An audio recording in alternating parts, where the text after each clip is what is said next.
నమస్తే కడప వార్త. ప్రపంచ ప్రఖ్యాతిగాంచిన పూరి క్షేత్రం లక్షల మంది భక్తులు జై జయధ్వానాలతో మారుమోగింది.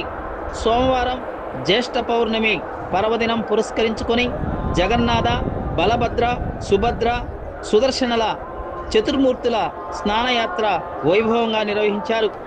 దాదాపు 7 లక్షల మంది భక్తులు ఈ వేడుకను కనులారా వీక్షించారు.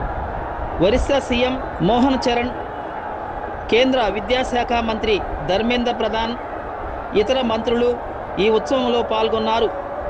108 కలశాల పవిత్ర జలాలతో దారు విగ్రహాలకు దేవస్నానం జరిగాక సాయంత్రం పురుషోత్తముడు గజానన అవతారములో భక్తులకు దర్శనమిచ్చారు. ఆనవాయితీ ప్రకారం చతుర్మూర్తులను రాత్రి చీకటి మందిరం అంటే ఆలయానికి తరలిస్తారు. దాదాపు 12 రోజులు స్వామివారి యొక్క దర్శనం ఉండదు. 108 కలశాలతో 108 కలశాల జలంతో స్నానమాచరించిన శ్రీ జగన్నాథుడికి అస్వస్థత లోనవుతారని, స్వామివారికి జ్వరం వస్తుందని, ఆ జ్వరానికి సంబంధించి చీకటి మందిరంలో 12 రోజుల పాటు గోప్య చికిత్స ఉపచారాలు చేపడతారని పూజారులు తెలుపుతున్నారు.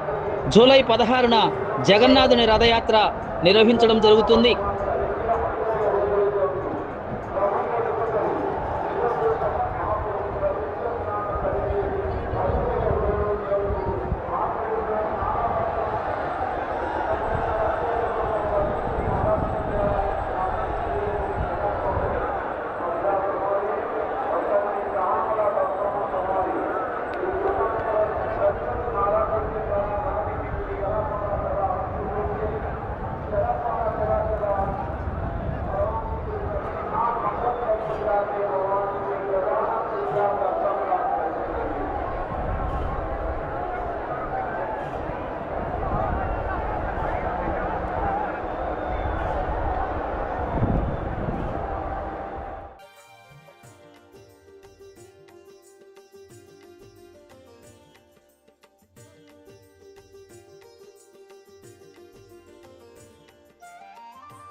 ప్రతి ఒక్కరూ తప్పనిసరిగా యూట్యూబ్లోకి వెళ్ళి కడప వార్తను లైక్ చేయండి, సబ్స్క్రైబ్ చేయండి.